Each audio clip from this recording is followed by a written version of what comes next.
9th, 2016 meeting of the Marin Local Agency Formation Commission together and immediately proceed to the roll call. And Rachel, are you going to read this? Yes, I will. I'll read it. Okay. I'll begin with Chair Blanchfield. Here. County members, Commissioner Arnold. Here. Commissioner Connolly. Here. City members, Commissioner Condon. Let the record reflect Commissioner Condon is not present, but she's expected to arrive. Commissioner Phillips. Commissioner Phillips is not present, but is also expected to arrive. Okay. Special district members, Commissioner Murray. Here. Commissioner Baker. Here. And alternate members, we have Commissioner Burdick. Let the record reflect that Commissioner Burdick is not present, and Commissioner Cayos. Here. And Commissioner McEntee. Oh, McEntee, excuse me. Thank you. And let the record reflect that a roll has been taken. Thank you, Rachel.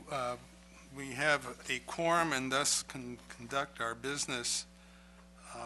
First, I'm going to go to the agenda. If anybody has any change in the agenda order or anything they wish to add or subtract, please let me know. Not seeing that, I'm going to assume the commissioners concur with the agenda, and we'll move to our first item, which is our adjournment into closed executive session.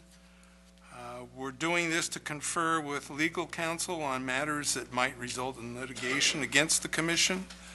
After we come out of our closed session and reinstitute our open session, I'll report on the action, if any, the commission took. And with regards to the closed session, and report back to you on those actions, again, if any, that we take. So we are going to be adjourning the members of the commission, including alternates, across the hall into the mayor's private sanctum. Private, very private. And we will confer also with our counsel who will be phoning in. So, Keen, if you would lead us that way. And well, and we're going to return to the open session now. We met in closed session to discuss potential pending legislation with, litigation with our counsel, and I will report out that we took no action on anything. So I'll move to the next agenda item, which is introduction of our new commissioner, Sashi McEntee. Yes. And we're finally getting some additional weight down in Southern Marin on this commission. So this is a good, very good thing.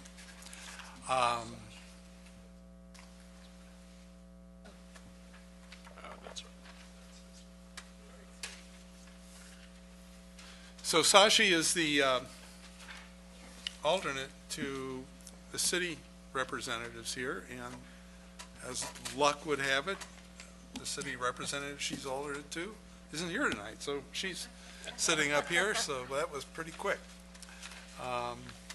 So welcome again from another Mill Valleyite. Welcome to the commission. I'm sure you know or will know everybody by the end of the evening. Thank you, Mr. Chairman.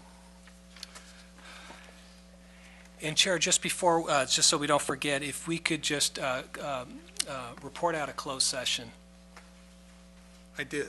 Oh, you did? I apologize. Yes, it was lightning speed because I was informed that that's what I had to do by Very good. Commissioner Arnold. I apologize. Yeah, well.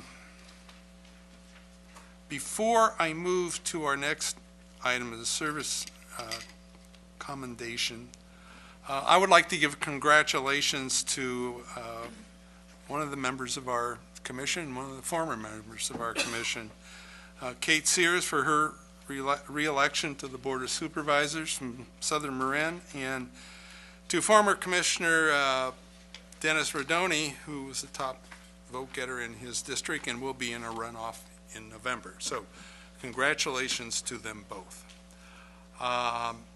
Service commendation. I know Colleen was an incredible help to us.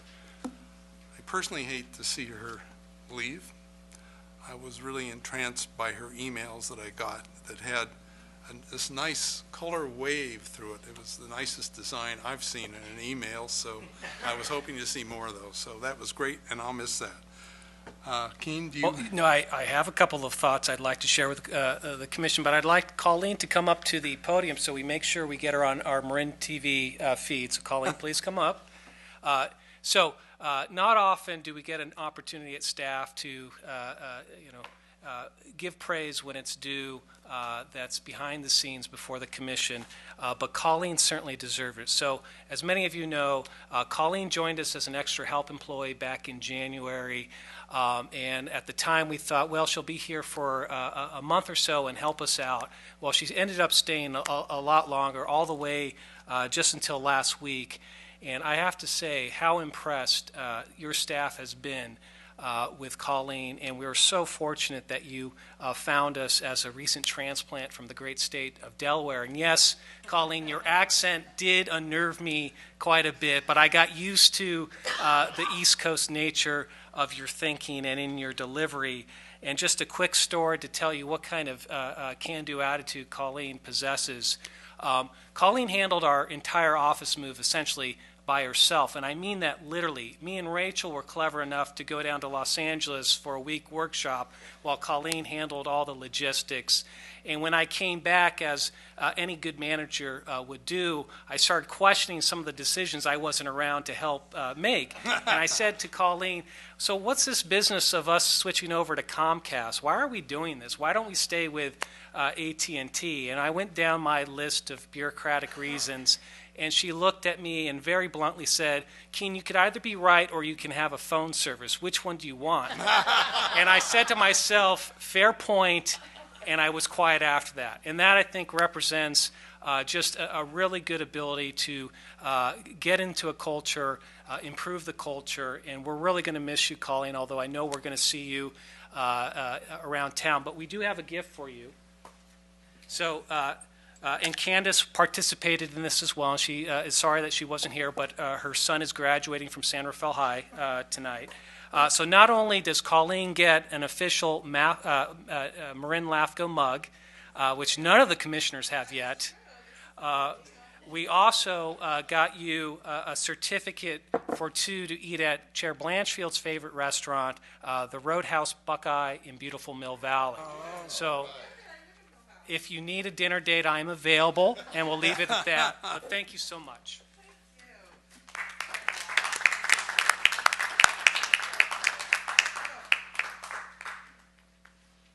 Well, Colleen, I just have one thing to say. I really enjoyed your accent. My wife's family's from Delaware, and it's a gorgeous little state. Yeah. But I enjoyed working with the dynamic duo, and now that Candace is back, I love Candace. The Three Musketeers can go back to making LAFCO the best it could be. So I appreciate the opportunity to serve. Thank you. Thank you very much. Okay, I'm going to move to open time on the agenda, the opportunity for members of the audience to address the commission on matters we are not going to discuss this evening and that are under the purview of LAFCO. I have no indication anybody wishes to speak at this time, so I shall move then to the consent calendar. We have 8 items on the consent calendar, ranging from minutes to progress reports to just plain information. So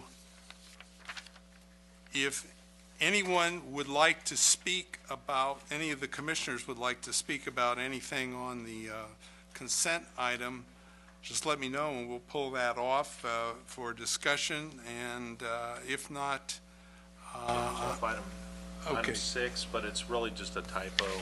We don't have to pull the item. Okay, you can inform Keen what that typo is. Good. I'll entertain a motion to approve the consent calendar. Second. We have many motions, many seconds. All Commissioners in favor signify by saying aye. Aye. Commissioner opposed? Commissioner abstaining? The motion passes. And I will note, though, that the Cal LAFCO conference is at the end of October in Santa Barbara.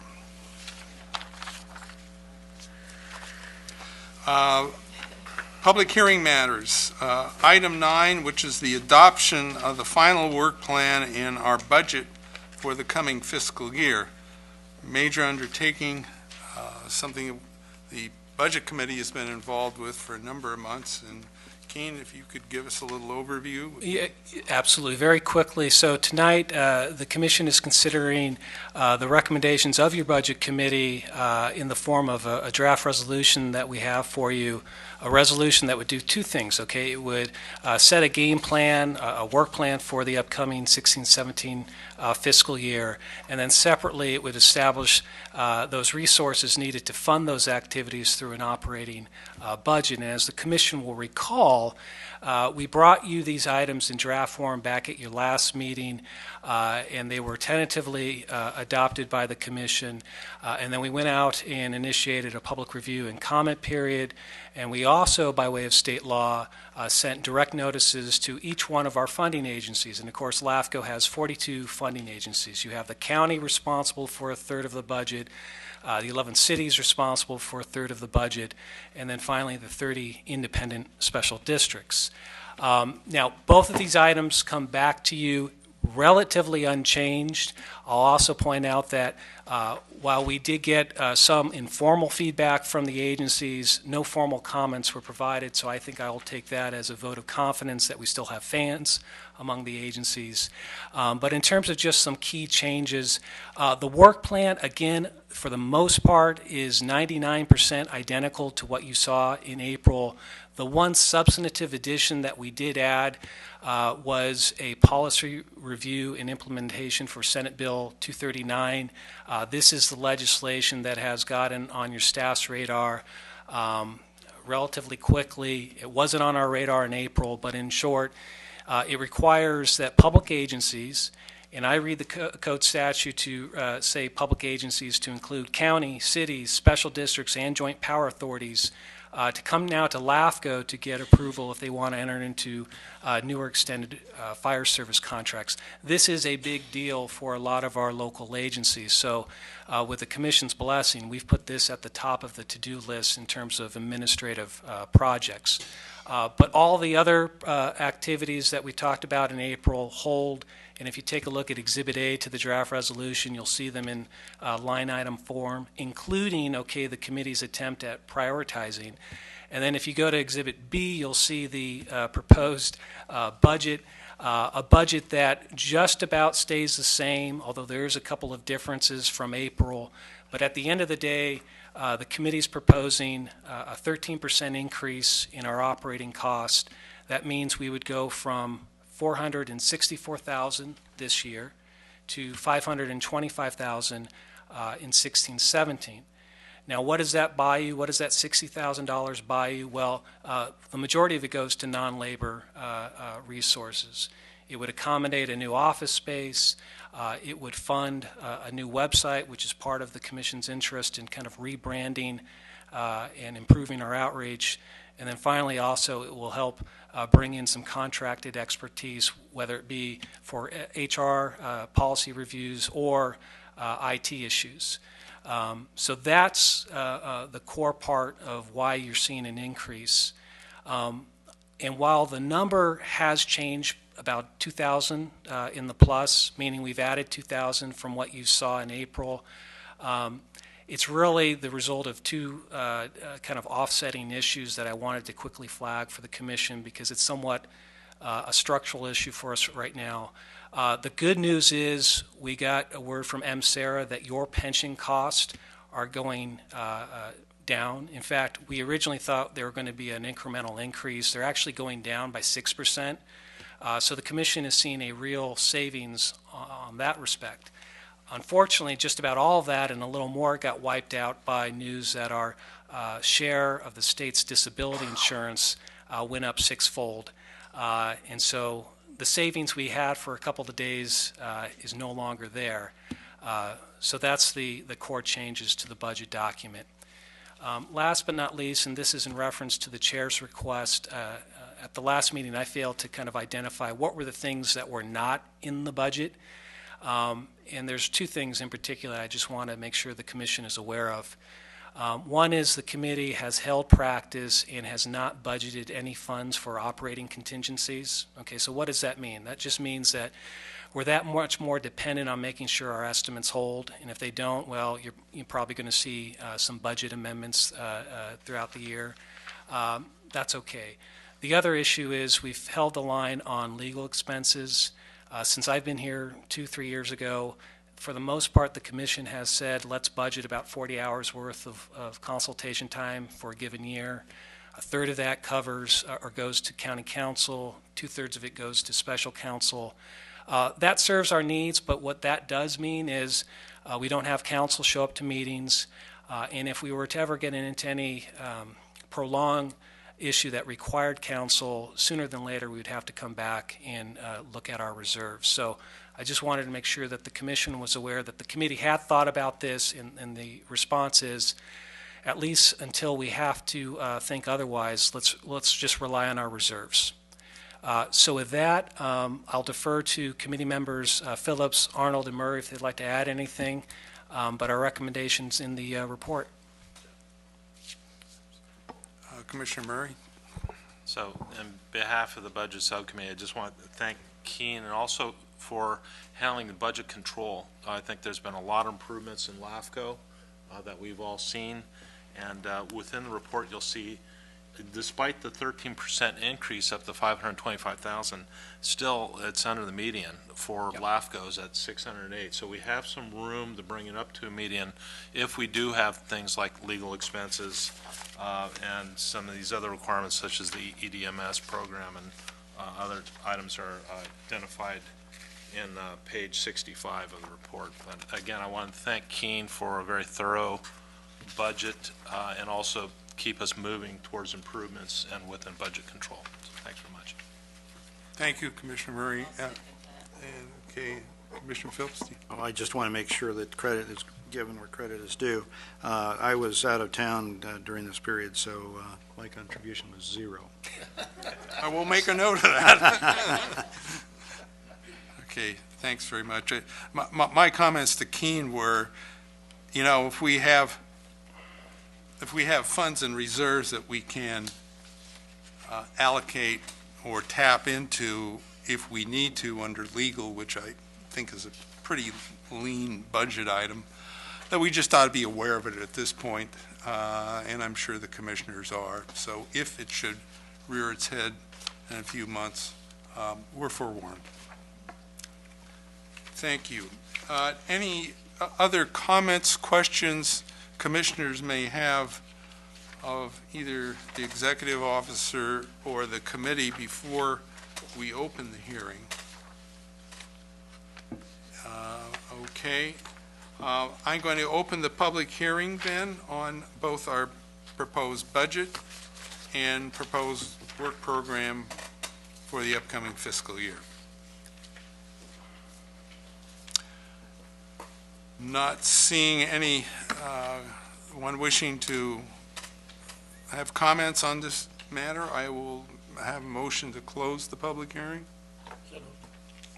Motion and second to close the public hearing. Commissioners in favor signify by saying aye. Aye. Commissioners opposed. Commissioner abstaining. The motion passes. Any other commission discussion on this? I know we've had this around for a number of months, have discussed it and passed it on to our member agencies for review and comments, so it's had a good review. If there are no questions, I sure would entertain a motion to adopt a resolution that adopts the proposed budget and work plan, and that resolution is found on page 67 of your overall budget of numbered materials. And so I would entertain a motion that Motion and second to approve the resolution of adopting the work program and the budget. Commissioners in favor signify by saying aye. Aye. Commissioner abstaining. Any commissioner objecting? The motion passes, and we have an approved budget and work program for the upcoming fiscal year. And then, Keen, you pass on the materials to the appropriate people. I will. Okay, We will get paid. okay. Now, another item that's been around for quite a while, that was number one on our list when we first began putting together our strategic plan after Keene came on board, and that is a comprehensive update of our policies, procedures, and guidelines. It's one that the Policy Committee, Commissioner Burdick, myself, Commissioner Baker, worked on with the staff over, it seems now, a couple of years. And we have reviewed each one of the three items in the, what is now called the policy update, that deals with our administrative regulations, I'll call them, our planning, and then our regulatory responsibilities. That leaves our personnel responsibilities, which are underway, and will also require a great deal of work by the Commission. So these have been, as the Commission has tentatively approved each one as it's come before you for at least one public hearing. It's approved and put them up on the shelf, approved the other one, and now we're bringing them all together. And so a review of them, and the idea is to finally adopt them so that we have operating policies, procedures, operating and up-to-date policies, procedures, and guidelines as required under our enabling legislation. Kane, do you have any comments you would like to make? Well, I'll just add a couple of items. One is all three of these phases, as you mentioned, Chair, the Commission's already seen, and for the most part, they remain entirely intact. Now, yes, we've gone about some what I would call non-substantive grammatical and formatting changes.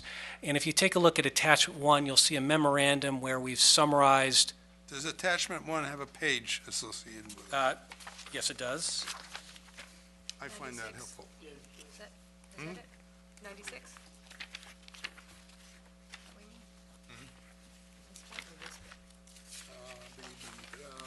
This would be his cover. 83.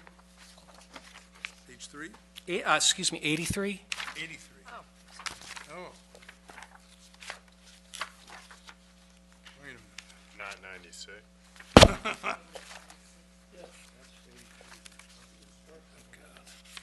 I believe it starts on page 90.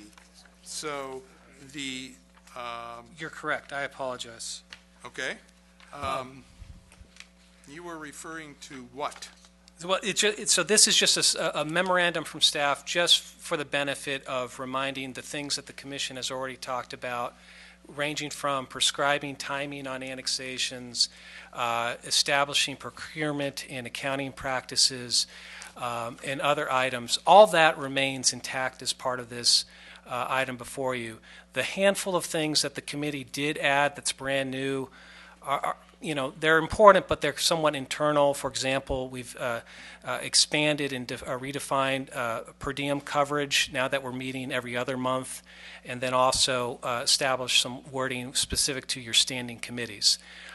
Everything else stays the same, and the idea here is the last phase the committee is already going to start work on, and we'll bring back to you hopefully sooner than later.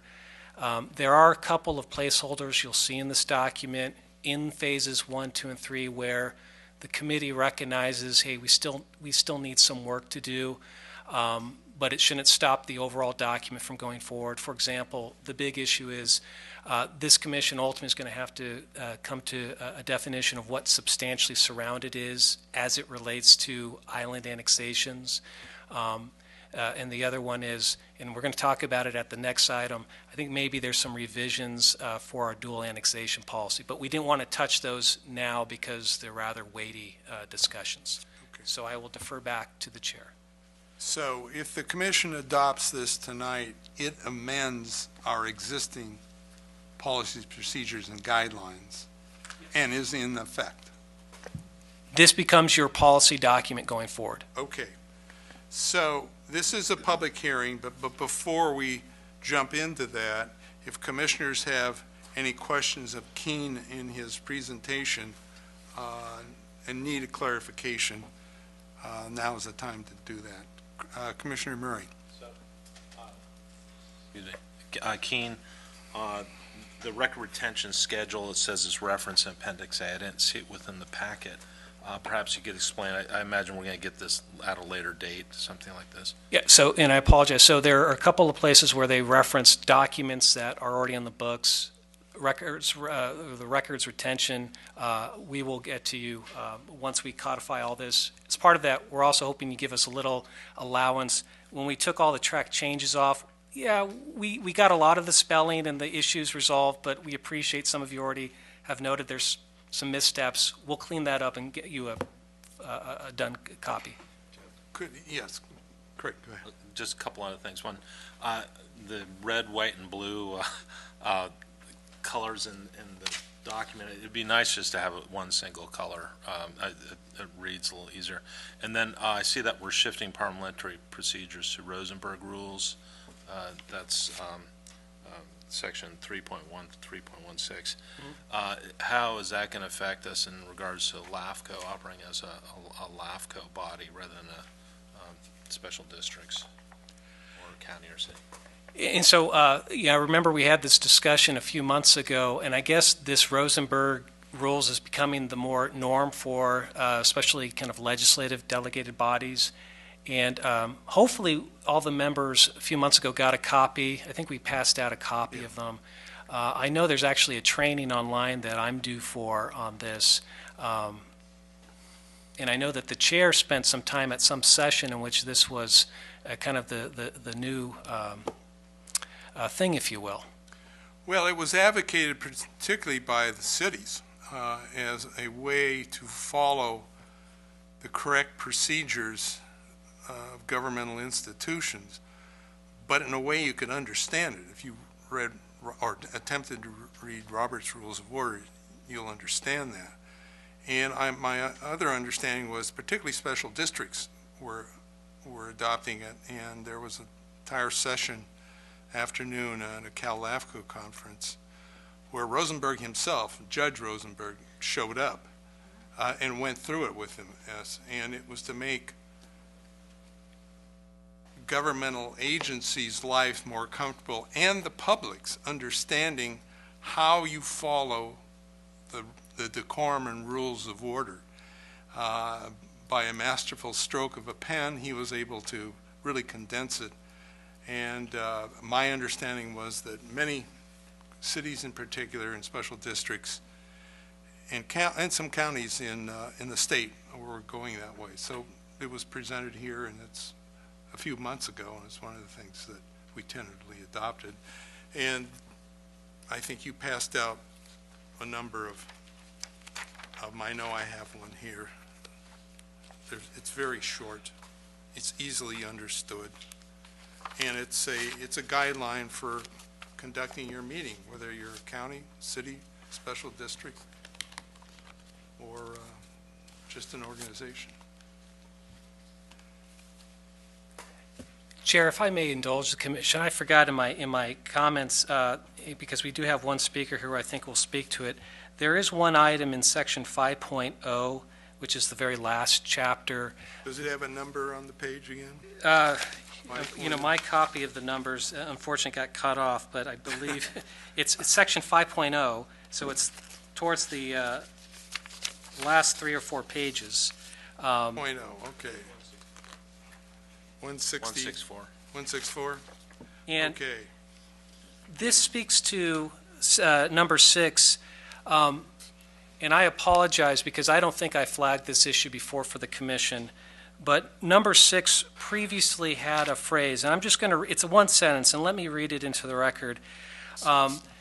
Prior to our revision, this statement said, in reviewing a city, town, or special district sphere of influence, Marin LAFCO will exclude lands in agricultural or open space use that serve as community separators unless special conditions warrant otherwise. In the course of the revision, somehow this phrase, community separators, was struck. So it's not in your clean version anymore. And Mr. Savell, who's in attendance tonight, asked about why we struck that. And frankly, I think there's a good reason for it to be left in. And but I wanted Mr. Savell to have the opportunity to address his own thoughts on this. And then if the commission thought was agreeable, I think staff agrees there's merit here. Okay, during the public hearing, Yes. that would be appropriate, which if commissioners don't have any further questions for you, we could move to, but you may have additional comments you wish to give to us and the public. Well, right now, that was the all I had for you. All right. Everything else is great, but I'm that sure. one time. I'm sure it is. Okay, I'm going to open the public hearing then, and Mr. Savalas, is it? Savella. If you have comments, we would appreciate it, and Is this someone else's paperwork up here, or could be. hopefully I can cover it? And Keene, there was a prior one from November, and I didn't know how you wanted to handle that. I had emailed you. We talked briefly today about that one. That's also part of this. It's on? Okay. It's on? Okay. Yeah, there you go. Okay. Rick Savell, 499 Adobe Road, Pen Grove, California. I'll be participating in these hearings for two reasons: as a property owner in Marin County, but also a concerned member of the public when it comes to the MSR Lucas Valley San Rafael review and how it coincides or is consistent with the county's open space district and general plan policies. And this relates to that. I spent the better part of my spare time over the last 7 months assisting, representing the community of Pen Grove and assisting Greenbelt Alliance and working with county staff in Sonoma County for the community separator ballot initiative. And in the general plan, we're also looking for enhanced areas that we may add through the general plan process. My concern is this, I did find a great surprise and envious of the 180-page comprehensive open space district plan that Marin County has. We have a good one in Sonoma County, but Marin's is better, notably. That was adopted in 2008. 2007 was the county's updated general plan, and I believe the last MSR for San Rafael was 2005, so we've got some newer documents since then. To be as brief as I can be, my concern is this: as I read from the open space district under the land conservation plan, and it is also a strategic plan for conservation, it directs the department's land conservation efforts towards 10 target areas that are shown in a figure. One of the 10 is in the region we're going to be looking at, Central Marin Ridgelands.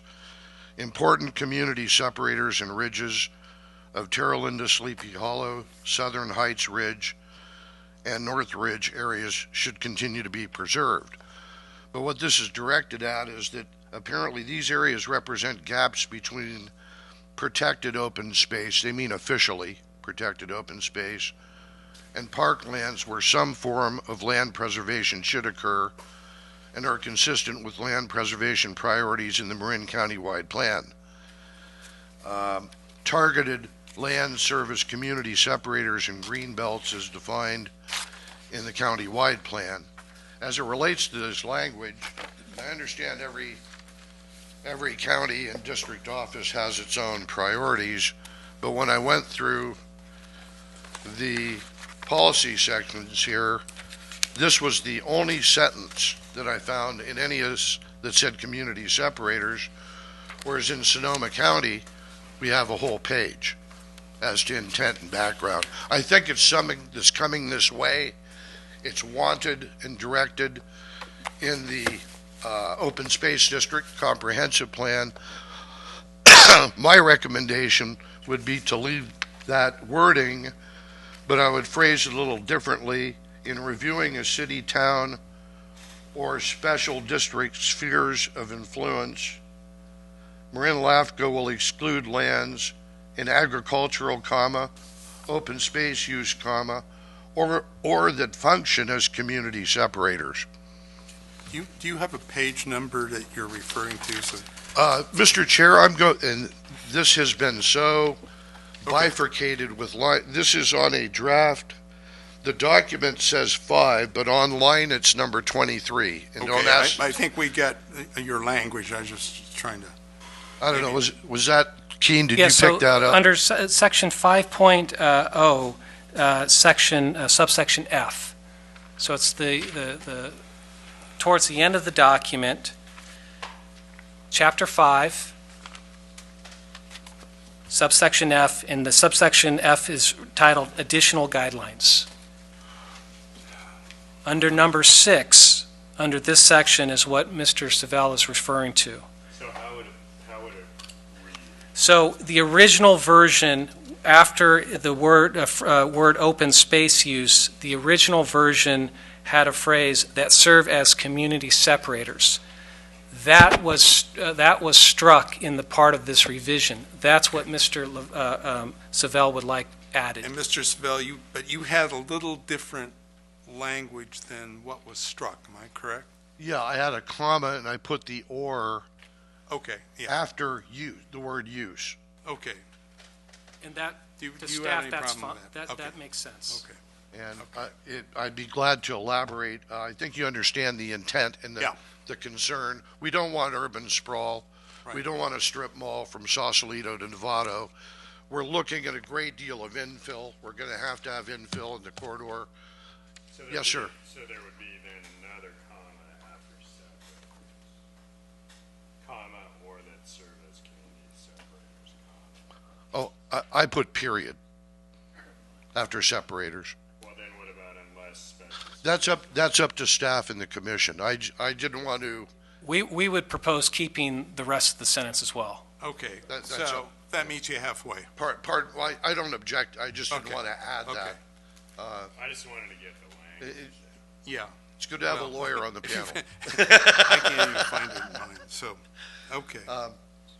But I'd be glad to answer any questions, but I think you get the gist of it. Yeah, I think we do. And, Thank you. Thank.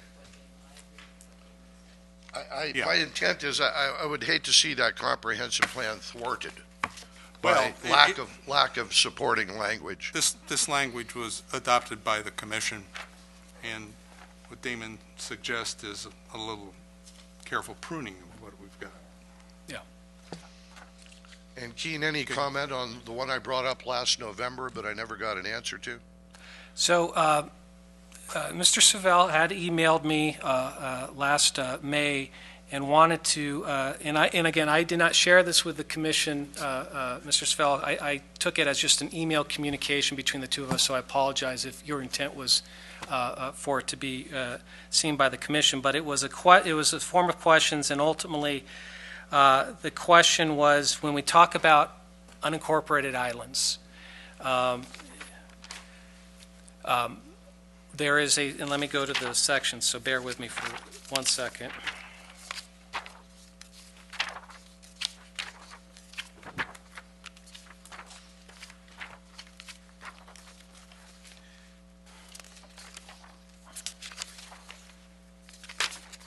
So if one were to go to Chapter 4, which is our regulatory section, and you go to under 4.1, you go all the way down to subsection M. M is in Mary.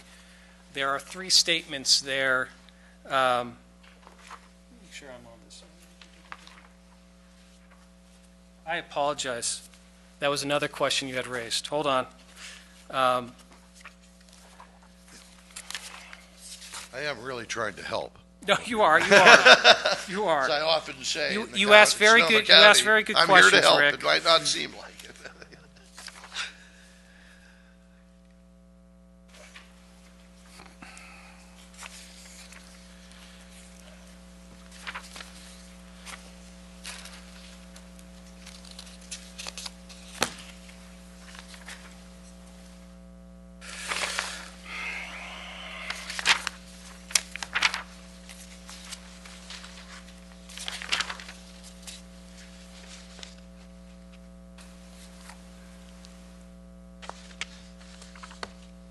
And I apologize for the delay. So it was so long ago that the section where Rick is referencing in his email to me has been changed. So bear with me here. Perhaps I could just describe it, because ultimately, Rick, I respectfully have a different conclusion, so maybe this becomes a moot point. So in our policies, we have a statement that says when we designate spheres of influence, cities and counties, there's an intent behind it. And so when we designate spheres for cities, E, hold on, E, That was from November, I believe. yes.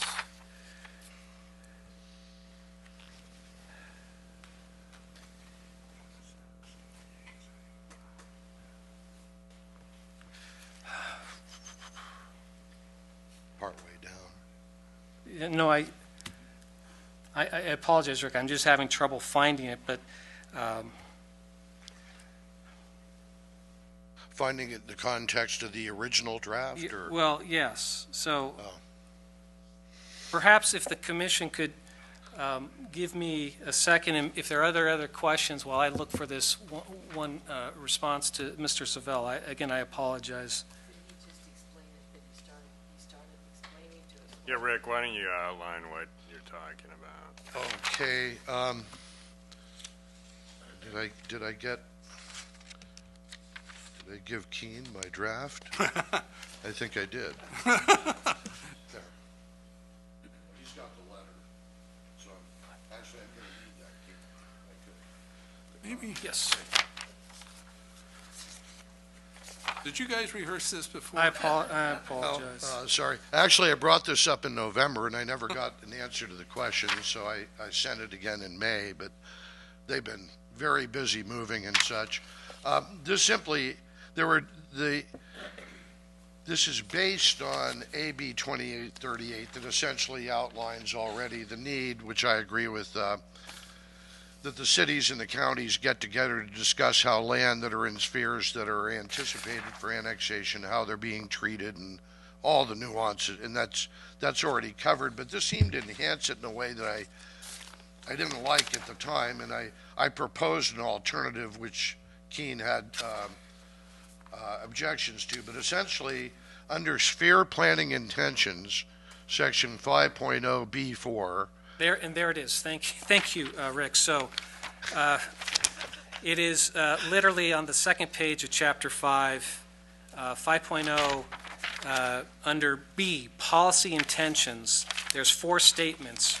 Rick is making reference to number B4, the very last one.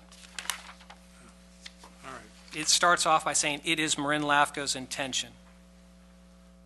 B4. Yes, page 165. And so, Rick, I can jump back in here. So this is a new statement. It's not in your existing policies, but it was the policy committee's belief that there would be benefit to the agencies and to the public to narrate what the commission's expectations are when you designate spheres, and in particular, what is the signal you're providing to the land use authorities. So these two sentences collectively say to the city, if we add land to your sphere of influence, it's our expectation that you plan for it, that you ultimately are the future land use authority, which is certainly consistent with LAFCO law. Conversely, if we don't put land in a city sphere of influence, we are telling you don't plan for it. We don't think it's right for your future service area.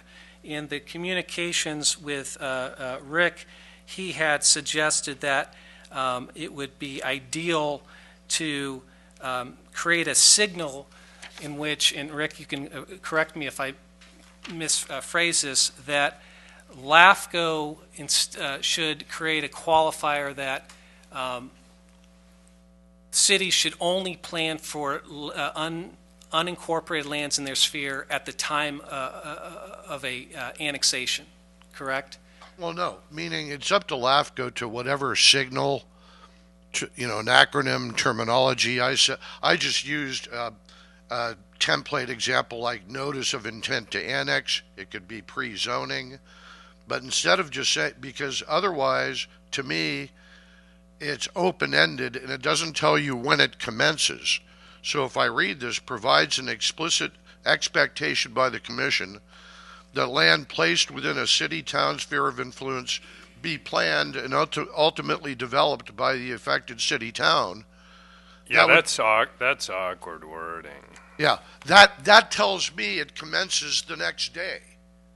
So in a situation like Los Ranchitas, where we've been in the sphere for over 40 years, we've been waiting. Our planning's, I go to San Rafael City planning for 40 years until they decide to annex us. There's no trigger. Meaning, my proposal was saying something that upon receipt of whatever the trigger, the flag, whatever, then it shifts over. And again, that's supported by, what is the legislation? AB 2838 already. This is an enhancement of it. But I guess looking at wordsmithing, it's just a little too open. So Yeah, if I read this, there has to be, I agree with that. There has to be something like, in the event that blank. something. Because Then otherwise it shall doesn't be tell me when planned it and commences. developed, yeah. So, and not to be hardcore, but all my work has always been done with the county and the board. It says counties possess the sole land use jurisdiction over unincorporated territory, whether located outside or inside of a city sphere of influence. That includes planning. To me, this is an attempt to kind of peel off planning and get that over here in advance of any trigger, or when does this start? But again, this is a layman, so I appeal to you, the experts. You may be speaking very specially categorically so that it doesn't really apply to the layman. It applies to the specialties of your profession. But to the average person or at comprehensive planning, that looks a little funny to me. So with all due respect, and I'll sit back down unless you have questions for me. I think you're well ahead of me in the gist of it. Sir, are we talking about just the second sentence? The first. First? Yeah, in other words, it's an affirmative statement without any qualifier. Correct. Yeah, That was the the sphere word. of land in the sphere of influence shall be planned and developed Solely. by the affected city so that- town. We're saying that the county could and should do it as well, but at some point, when the city indicates we want to go in there, and it's within the sphere of influence, then it needs to do the appropriate planning and zoning. Like at the point of an annexation application. Or that's pre-zoning approved, or whatever. Keene had his ideas as to what, but the qualifier, that was the word choice I was looking for. Yeah. Thank you. I'm not quite sure what it should Yeah. say, but Yeah. it should be qualified. It just doesn't tell me a commencement date, so it makes me a little uneasy. It's nice having a lawyer on the panel 2 times. Could I offer a thank you. suggestion? Because I think I understand Commissioner Connolly's comment in the affirmative to Mr. Savell,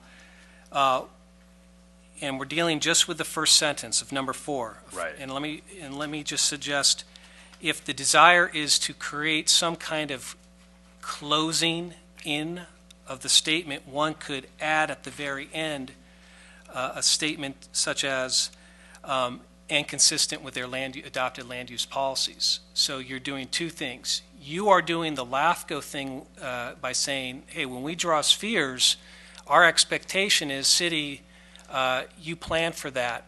But then for the qualifier, which I understand Mr. Savell to be suggesting, if it's the commission's pleasure, you could end that sentence by saying, and consistent with adopted land use policies, which infer there's this whole process of public engagement and buy-in by the affected city council. If you're looking for the tie-in, the land use policies, whether it's a general plan designation or pre-zoning, is going to be the trigger for an annexation.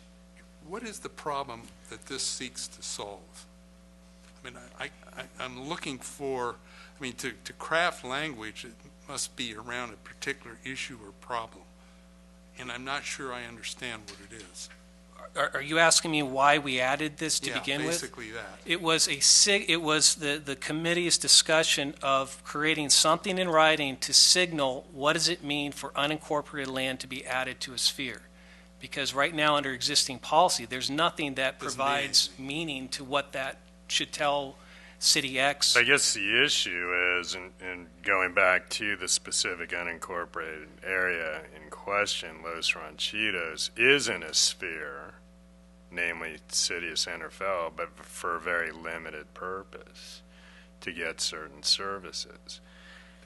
This seems to be opening up a Pandora's box without qualification, where they would be subject to development dictated by the city. Well, so long as it's in the sphere, though. I mean, so the commission is, when the commission adds something to the sphere, you are signaling. And certainly the commission can review spheres and amend them, or create policy specific to an agency sphere. And maybe this will work, and I think I mentioned this on the phone. I would treat these policies as our version of a general plan. It doesn't preclude you from getting more prescriptive, i.e. a version of pre-zoning, when you do individual sphere updates. And you can whittle out exceptions as you see fit.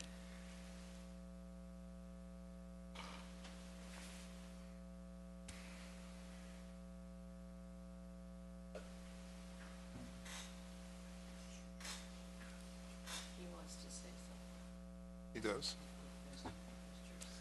Yeah, I mean, if this is a continuation of what you were talking about, Correct. then you can go up and continue that. Listening to what Keene says, that makes perfect sense today. But we're in a situation where we're in a sphere that we've been in already for 40 years, and those were not the conditions then. And if they were the conditions instead of what were represented to us at the time, we would have objected. So in other words, we're changing the nature of the understanding we've had with the institutions all these years. But by doing that, we don't get to opt out of it. We're stuck in it. So I mean, that we don't get to go back and redo it in light of today. So, I'm sorry? Good. The community. Los Ranchitos.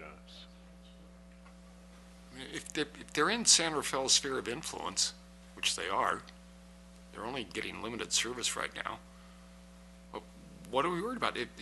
If San Rafael wants them for some reason, they have to spend a ton of money planning, which I don't think Phillips is putting aside in his budget right now to have a shotgun marriage with people who don't want him. Okay, so how many contingencies do we anticipate? You're pointing to the need to qualify it in some way, because right now it just says it shall be planned and developed and ultimately culminate in future annexation. So we're going to amend a LAFCO policy. I don't know how many people live in Los Ranchitos to keep 60 people happy and not worried about San Rafael. I don't think that's very prudent generic drafting. Well, But it if seems I- like the intention of this maybe is that if there need to be qualifiers, then that area should not be in the sphere of influence. Is that, like, if they're in the sphere of influence, then that seems to be the condition of being in the sphere of influence.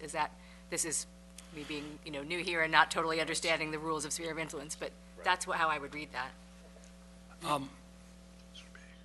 If it's any consolation, again, well, you certainly have the option just to say there's too much going on here, and you could just say, let's strike this and come back to another day, but still move on with the document. You could go and find a compromise wording that is maybe softer than what has been proposed, or you can just keep it as is with the explicit direction to staff that when we come to the sphere of influence update for San Rafael, which eventually we'll get to, then we can tackle specific policies and perhaps carve-outs that the commission, not the county, not San Rafael, but the commission believes is appropriate relative to the things that you have to think about. So you do have options here. But isn't this, if we're going to place a parcel into the sphere of influence of a city, the reason we're doing that is so it'll be incorporated into the city. Other than that, we wouldn't be doing it. And at that time, all the concerns of the city would be applied. The one qualifier is, in 2001, the definition of a sphere was slightly amended to emphasize certainly what you're speaking to, Chair, that the expectation of a sphere is it is the future jurisdictional boundary of agency X, as well as their probable service area. So not prejudging an outcome of the sphere of influence update for San Rafael, but you do have options when you get to that point about how you want to treat Los Ranchitos. What I guess staff has been clumsy trying to explain here is, I don't think this is the document that we talk about Los Ranchitos. I don't think we should be talking about ranchitos at all right now. These are general policies that are applied countywide. There may be something really specific about Los Ranchitos or El Monte when it comes in, whatever El Monte is. But at that time, we focus on what it is of that particular place. Mm-hmm. Yes. So perhaps it does sound like maybe this warrants a longer, a more thorough discussion with some research, but maybe it's the shall be that is the issue. On the Cal LAFCO .org website, it says the purpose of the sphere of influence is to ensure the provision of efficient services while discouraging urban sprawl and premature conversion of agricultural and open space lands by preventing overlapping jurisdictions and duplication of services. Commissions cannot tell agencies what their planning goals should be. Rather, on a regional level, LAFCOs coordinate the orderly development of a community through reconciling differences between agency plans so that the most efficient urban service arrangements are created for the benefit of area residents and property owners. So if we say shall be, this seems to, we can't really say, we can't prescribe that. So maybe it's the shall be. Yeah, where does the shall? Maybe that's the problem rather than. Shall. You're saying intention.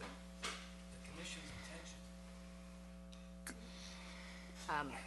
Yeah, maybe it's not shall, maybe it's could be. Or just strike shall, and it is Marin LAFCO's intention that unincorporated land placed within the city town sphere of influence be planned. Yeah. Would that be acceptable? I will defer to Commissioner Connolly's decision. I would like to add, not for argument, but for the record, it's 450 people, and this is not a policy. This is a proposed policy. It's not adopted yet. This is the time, and my apologies, I only brought up Los Ranchitos. There's 4 or 5 other examples like this I could give you, so the name is meaningless. What if it's may be planned? Yeah. Does that make sense, may? Because then that doesn't There's other areas require this could anything? apply to. My apologies. Yeah, because it's not enough just to eliminate shall. If you say may be, then it's, it's not dictating anything. Well, and this, Yeah, I don't even this think may that's is permissive, and of course it can be planned and developed. But what's the suggestion? Maybe. No, it still has to I don't be think that does anything for it. tied. Yeah, that doesn't really accomplish anything. It still has to be tied to some sort of. I After think, the I subcommittee. think we can take another hour on this. And thank you. I was sure that was a motion. This is something, I think we can pull out and talk Yeah. later about. Pull it out and get a subcommittee to look at it, and then, does that sound good? Yeah, the legislative subcommittee. But, the policy committee's still meeting, so you pull this out and we add it to the to-do list. Okay. We're going to do that, and we can move on then. David's on the policy. Yes, he is. But we don't give him a pen. So just to help kind of orient the commission, it sounds like there's agreement to move forward on these first three phases with the addition to the section 50, number 6, that we add some commas, add a comma after agricultural, add a comma after open space, and insert the word, reinsert the word that serve as community separators, comma, Or that service. or that service. Okay, so we have that amendment, and let's see. So that change on the community separators would be incorporated within the recommended. Yes. And that we will pull out the other matter and send another that to day. the policy committee, which will come back and report their thoughts for further discussion. So we're at anybody else? Well, Mr. Sevelis, are those your comments? Yes, sir. Okay, thank you. Any other comments from the audience on this matter? Well, I will make a motion to close the public hearing then. A motion and second to close the hearing. All those commissioners in favor of that motion signify by saying aye. Aye. Any commissioner abstaining? Any commissioner opposed? So the motion to adopt the policy handbook, policies and procedures and guidelines for, what is it, chapter 1, 2, and 3, or part 1, 2, and 3, with the inclusion of the community separator language and pulling out of the other language for future consideration, is passed. Thank you. Thank you. And we'll be in contact, or you will be, with Mr. Sevelis to further. I think we have to vote on that. we did. You closed the public hearing, now we have to vote on that, on alternative. I'm sorry, I thought okay, we have the motion to close the public hearing now, and it's closed. And now there's a motion to adopt the policy handbook. With the changes, yeah. Okay. Motion and second. All those in favor, all commissioners in favor signify by saying aye. Aye. Any commissioner opposed? Any commissioner abstaining? The motion then is passed.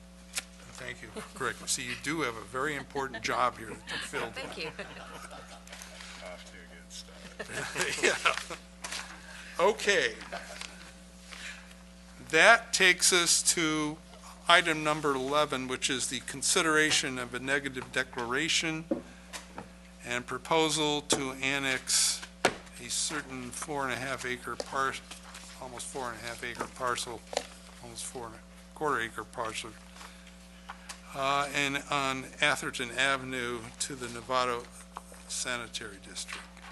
Keene? Thank you, and quickly, Commission, so this proposal that's been submitted to you by landowners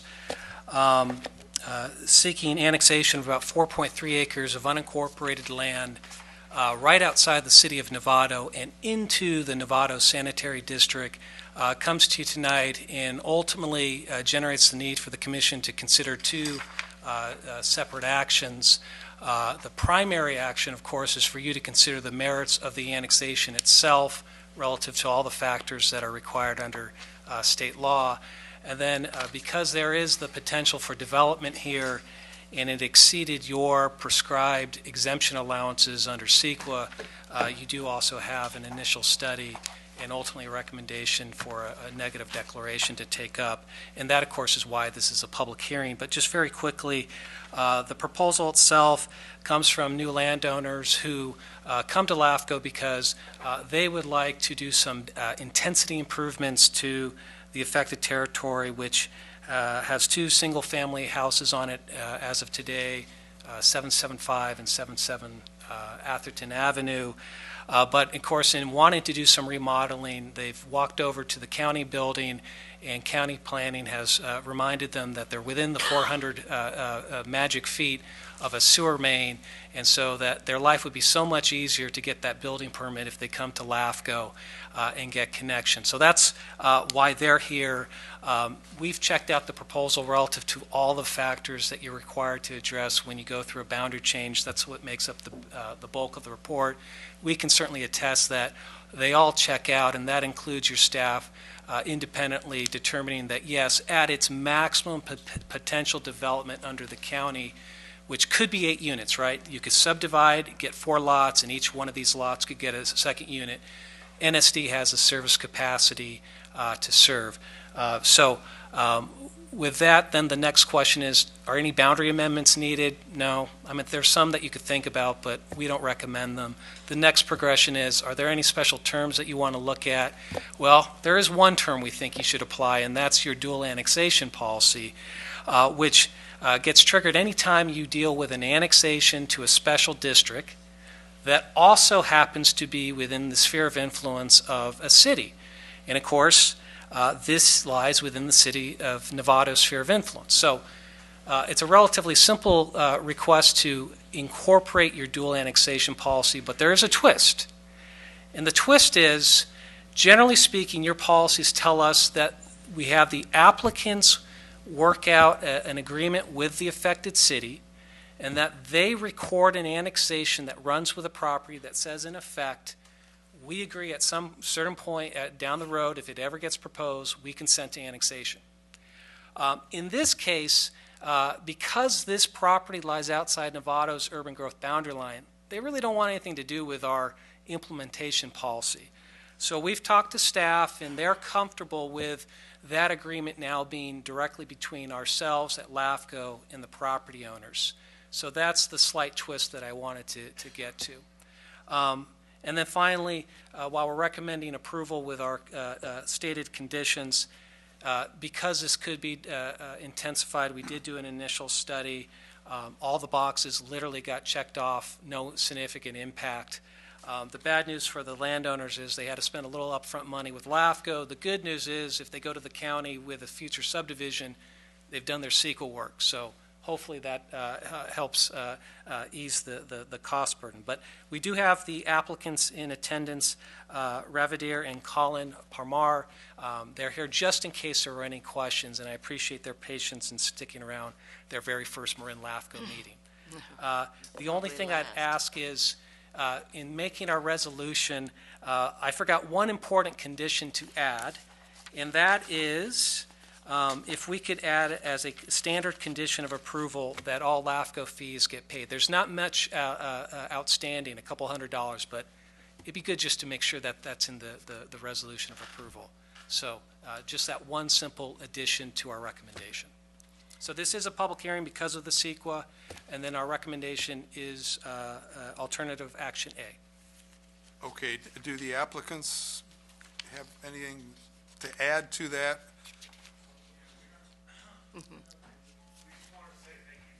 Could you come up with the microphone? I know you've been waiting a long time, so you gotta say something. My name's Colin Parmar, and we just wanted to say thank you for taking the time to include us in the hearing today. That's all. Thank you very much. Yeah, I have a question. Oh, yes, excuse me. Oh, you didn't bring it. Commissioner Go ahead. Arnold has a question. Not of him. Oh, okay. Thank you. You're free, okay. Commissioner Arnold has the question of whom. Is there wording here that will let the city know that LAFCO's never going to involve the city? There's no specific wording, but of course the inverse is true. There's no wording that says we are going to involve them too.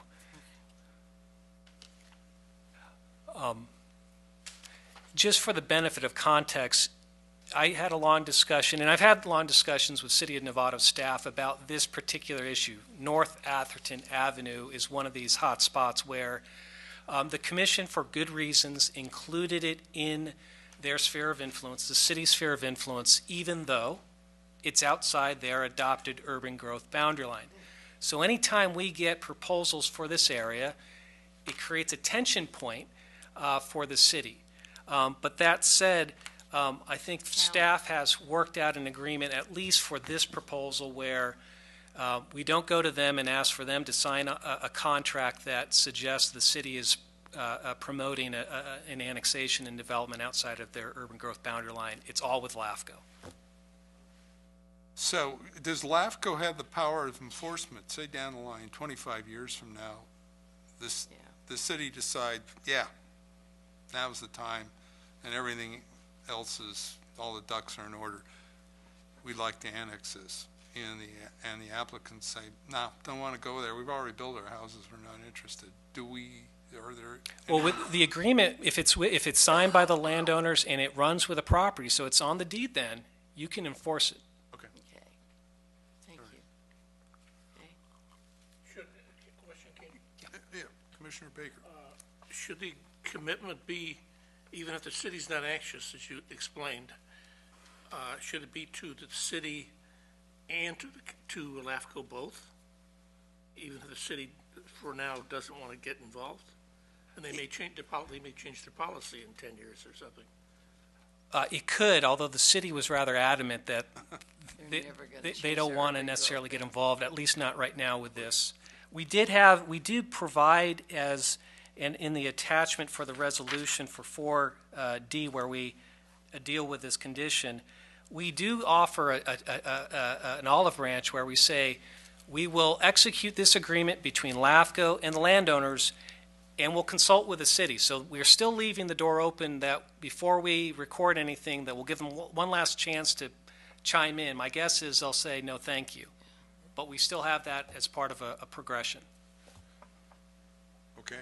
Yep. Okay.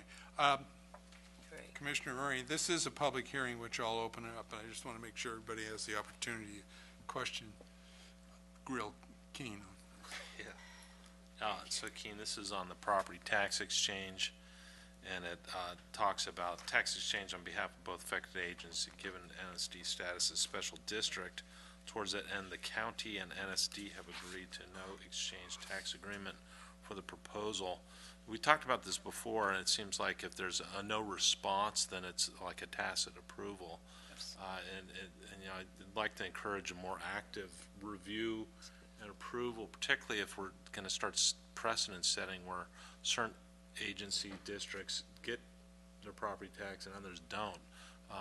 And I think that may reflect poorly on LAFCO.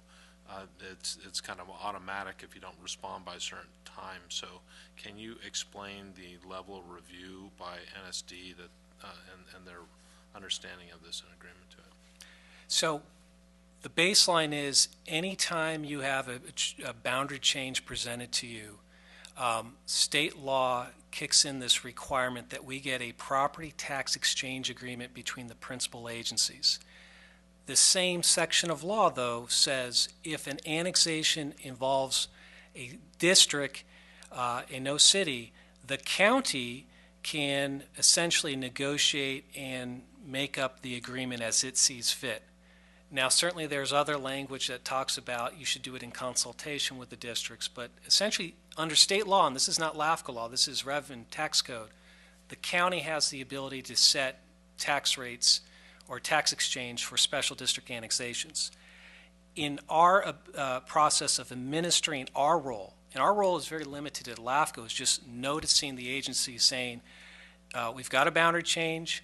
Under state law, the county has the ultimate determination, but if anyone You can request arbitration. If you want to do that, let us know before, June 9th, when we anticipate going to the commission hearing. And usually there's at least 30-day notice that we provide.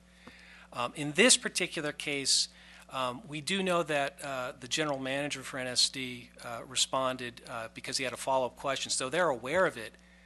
And to Commissioner Murray's point, while I appreciate, LAFCO maybe could do a little more, outreach explaining to the agencies this process,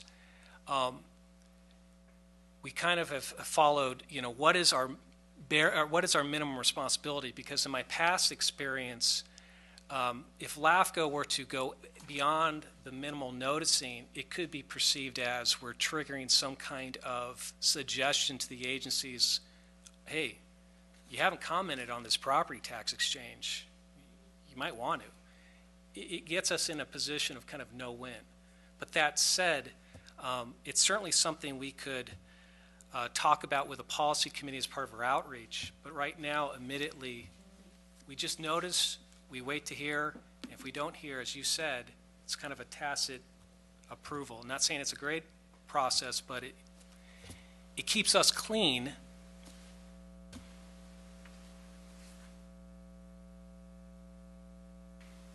Yeah, it seems like there needs to be a little, perhaps a better understanding by the districts, and could be a general notice or something keen as you go out and meet with districts, or Rachel's working with the TAC and some of the SOI updates. That might be a topic, a discussion, really a time to kind of drill down and explain that. Because I think it's not something we'd want is some policies where it's fragmented and some annexations are included, others aren't, and we have these kind of odd property tax exchanges where if there's basically no response, it's a tacit exchange versus other districts that might be a little more aggressive in saying, no, we need to discuss this. Thank you. Okay. I'm going to open the public hearing. If any member of the audience wishes to address the commission on this particular application, now is the time to do it. Seeing none, I'll entertain a motion to close the hearing. Second. Motion second to close the public hearing. All commissioners in favor? Aye. Same by Aye. aye. Any commissioner opposed? Any commissioner abstain? Motion passes. If there are no further discussions on this, I'm happy to move this, and welcome to the county. Second. Okay, and this includes the negative declaration or determinations? Both resolutions you have, so that will cover you. Oh, that's pretty good. Okay. All commissioners in favor of the motion to approve the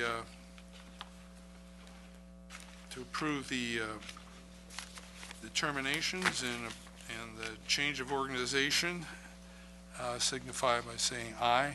Aye. Aye. Commissioner We opposed? need to add the fees thing that you wanted. Oh, that's a good Yes, point. so Yeah, I'm sure incorporate- that's what Yeah.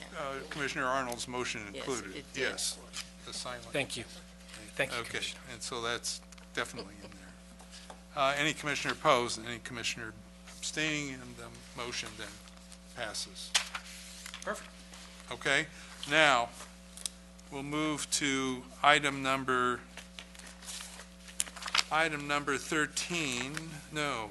12.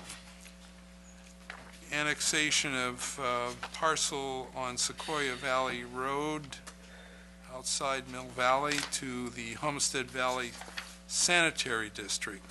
This apparently is a service that out of district service provided by the sanitary district to the homeowners.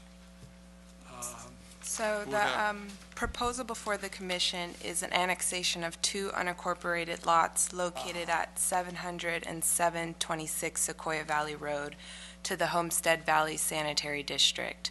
The lots are within the district's sphere of influence, and they have been developed to their maximum density.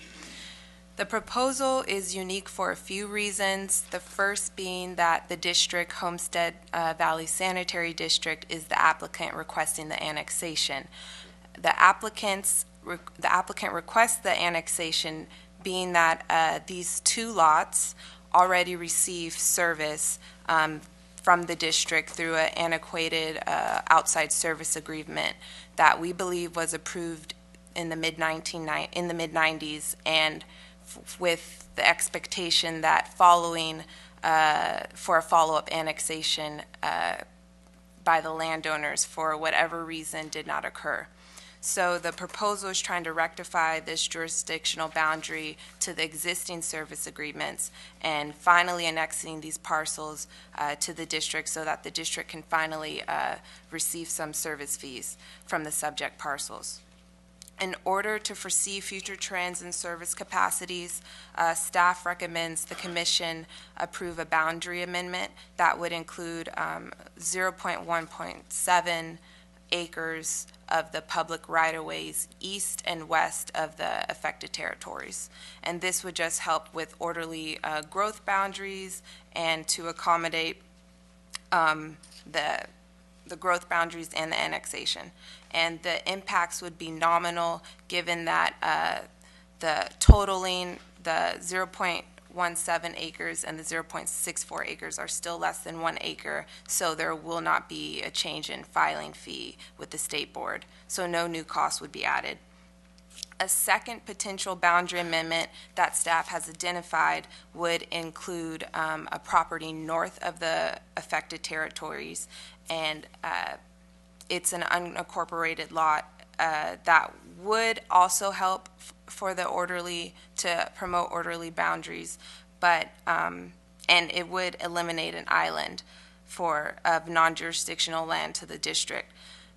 Under the unique circumstances that the landowner did not file the application with LAFCO, and in order for this proposal to survive protest proceedings, staff recommends to leave this up to the commission's consideration, but we suggest not to approve this amendment.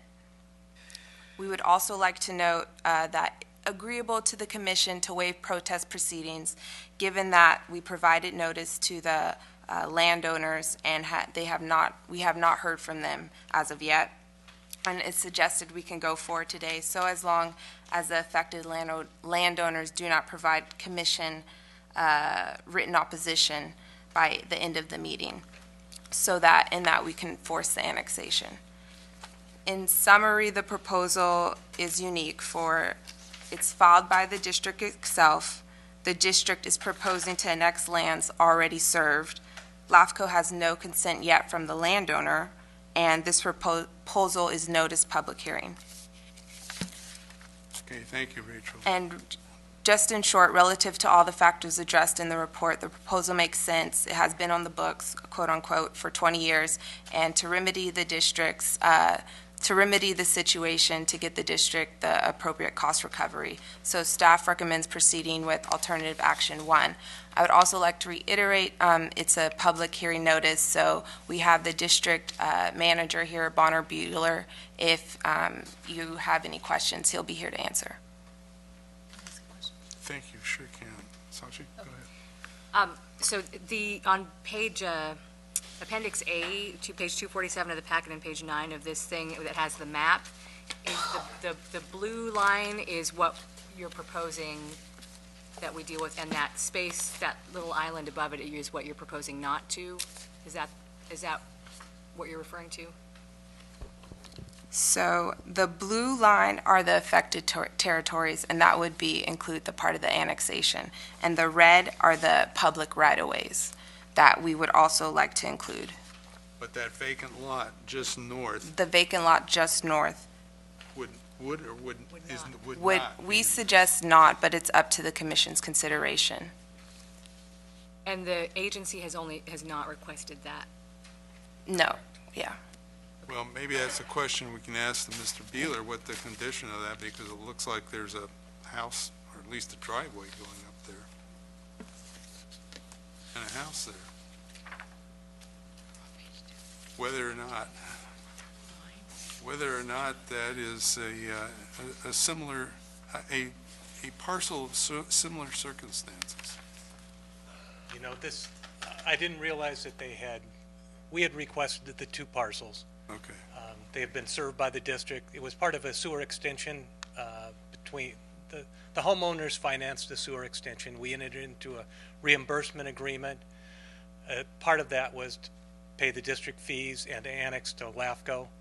Somehow there was a transition between the managers and they never followed. Some houses annexed and some didn't. I caught this when I became manager due to another sewer extension further up towards Panoramic who wanted reimbursement for connection. So an adjacent parcel, I think one is developed, and I'm not sure which address it is, but it's on septic. It's developed. I've watched those things go up. Yeah. Without having a map in front of me, I don't know. If it's a developed parcel, It's a developed parcel that's on septic. okay. And just for the benefit of context, as Rachel was saying, you know, when we go through the code sections, there's a section of law that says, you know, are there any boundary amendments that would make sense in eliminating a corridor or an island of the service area? And so Rachel was referencing, well, you know, probably in an ideal world, yeah, you would take this in. But the reality is, we don't know what that landowner's consent levels would be. And we're already dealing with kind of a unique situation. And the reason why this is a public hearing is, in order to force this annexation without the written consent, we've had to do a whole lot of noticing.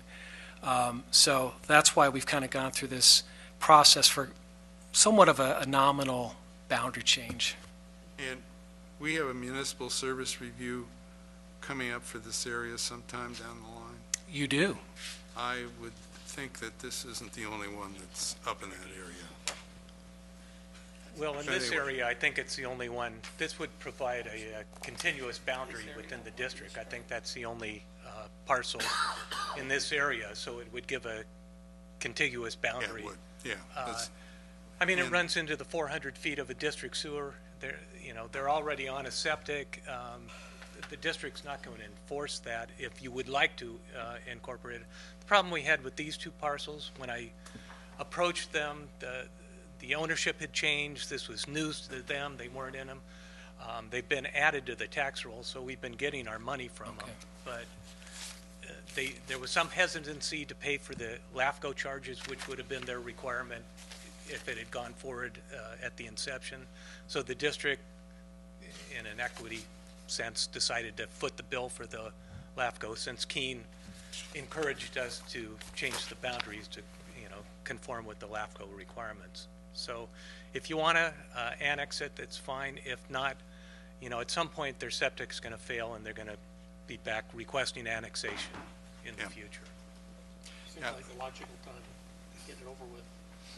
Yeah, the only thing is LAFCO fees used to be $1,400. Now they're $5,000 a pop. So, if it would save the homeowner those fees in the future if you annex them now and they could just simply abandon their septic and I have sewer. Commissioner Murray and then Commissioner Baker. Do you have some? Okay. So, Mr. Commissioner- Bueller, you mentioned as added the tax rolls. I mentioned then the district fees are collected through the tax rolls, but did you look at the property tax agreement with the county and negotiate that at all? Or?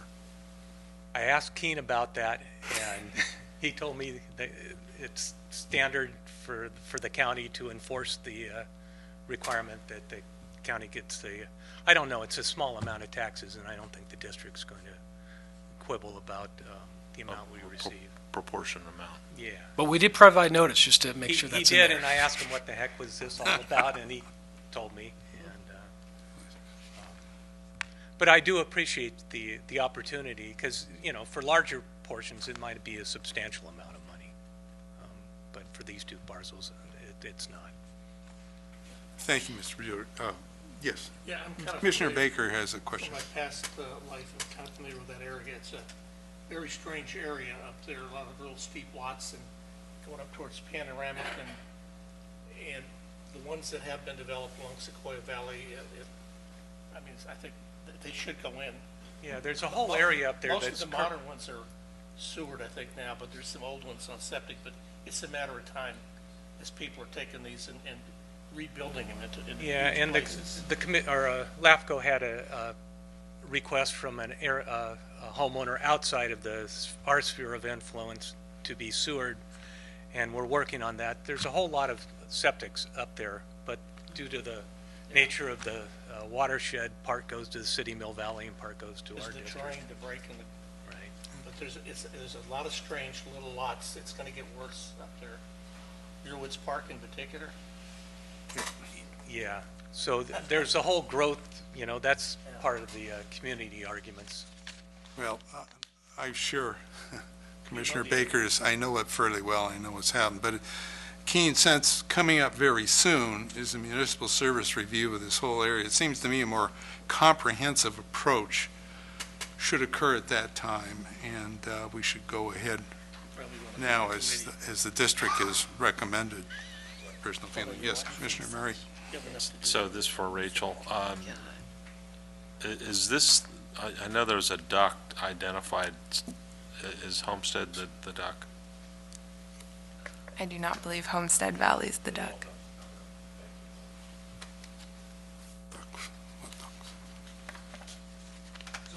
We have our recommendation as alternative action 1, and that would just be the resolution without any changes before you. Okay, I also need to open the public Yes. hearing here. We've had a lot of conversation. Now's the opportunity for the public to address the commission on this matter.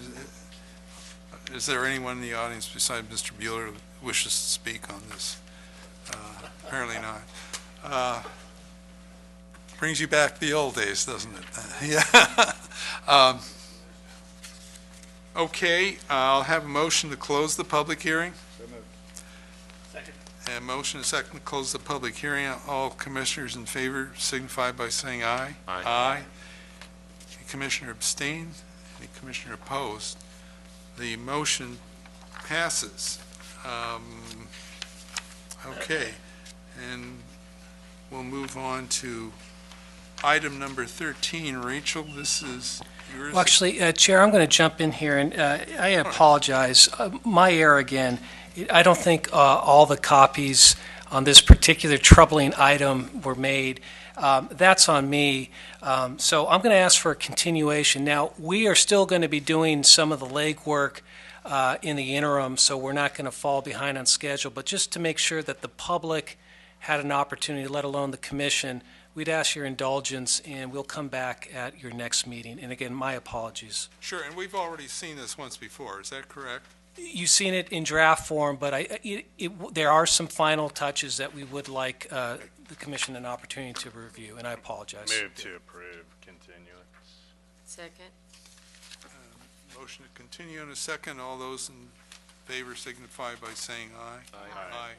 Any commissioner opposed? Any commissioner abstaining? So you'll bring this back at... Oh, it's coming back, yeah. Yeah, okay. Thank you. Thank you. Okay, number 14, the legislative report. So on behalf of the committee, I think I'll keep this short. So you've got a number of bills going on in Sacramento that affect LAFCO. There's 30 in total that Cal LAFCO's been tracking. The legislative committee has come up with their big 5, and that's really what's been covered in your staff report. And of those 5, there's 2 alphas running the course. You've got Senate Bill 1266. That's the Marin LAFCO seedling for JPAs to start filing with their LAFCOs. All is well with respect to that bill. It passed out of the Senate. It's in the Assembly June 15th, a big hearing. It's before the Assembly Committee on Local Government. There was a change that the senator took that he needed to take in order to get out of the Senate committee that I think our legislative committee, Lou and Carla and Jack flagged as being somewhat problematic. I kind of explained it in the report, but in short, there's a incentive now for JPAs to make sure they follow through and file with LAFCOs, which is great. As Lou pointed out, and he had a great example with SASM, it may be problematic for locals because it says JPAs that do not meet this filing requirement now with LAFCO will not be allowed to incur any new debt or issue any bonds. I could understand if I was a JPA and through no fault of my own, I had done the filing with LAFCO, but for some reason LAFCO's record keeping wasn't great. I was going to have a trouble, going out into bonds. So we'll talk to the Assembly Committee staff and see if there's some smoothing language. But again, overall, very pleased with the direction of that bill. And again, thank you to Commissioner Arnold for getting Senator McGuire to author it. So the other bill is taking a lot of form. I had a detailed presentation for you on it, but I just found out that the bill's just been internally gutted. So all I can say is it will impact LAFCO. It's going to expand your duties as it relates to being involved in environmental justice. You're going to have to do some more work, but that's all I can tell you right now. I can't tell you anymore because Senator Wolk had a fallout with her sponsor, and so now other people are involved. More to come. But if there were any questions, or if Lou, here's Jack, would like to add anything, I will defer to them as well. We're talking at the Ledge Committee meeting. Okay. Yeah, Commissioner Murray. So Keen, it's Senate Bill 1318. So it looks like we're getting forced to consider ducks to force them into the cities. Is that correct? Well, one thing we do know is that the forcing of ducks into cities and districts, which was the original part of the bill, that has been essentially taken off. What you're looking at now is you're going to have to be actively every 5 years. It's essentially going to be like a different type of MSR requirement. Every 5 years, you are going to have to identify and map ducks based on your own definition, and then you're going to have to assess the adequacy of water and wastewater services to those ducks, and you're going to have to do some filing. That's the known part of what's going to become a law, I think, as of January 1st. The more challenging parts are now going to be picked up next session, presumably by Senator Wolk's successor, whether it be Assemblymember Bill Dodd, and former Assemblymember Yakamada, I think, are the two now running for that spot. And the sponsor has already been engaged with both of those camps. So something will happen next year as well.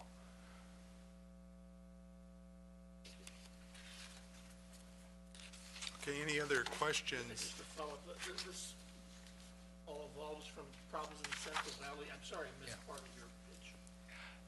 Like near Fresno or something? Yeah, the sponsor is from Fresno. But admittedly, in talking to them, they noted that, hey, Marin LAFCO didn't do its part either. There is a provision of law that we're supposed to have mapped and identified ducks by a certain period of time. We're not alone in that. Does it merit this hammer? Probably not, but it is what it is. But unlike, I don't mean belaboring this, it's just interesting. Unlike the other ducks that have water problems. Mike, I'm sorry. Ducks have water problems? Or the lack of water, sewer, whatever. The fact that ours, I'm sorry, the ones that we have, and there's very few in Marin, they all have reliable water and sewer. I mean, it seems like we're trying to fix something that's not broken. So Marin County's likely impact is minimal here under what's probably going to go into effect in January 1st. But there's probably going to be more for Marin County with whatever's being discussed for the next session. But more to come on this, yes. Okay, any further questions? Move on to item number 15, which is the election of a new chair and vice chair. There is no set procedures in our policies, procedures, and guidelines we just adopted on this. So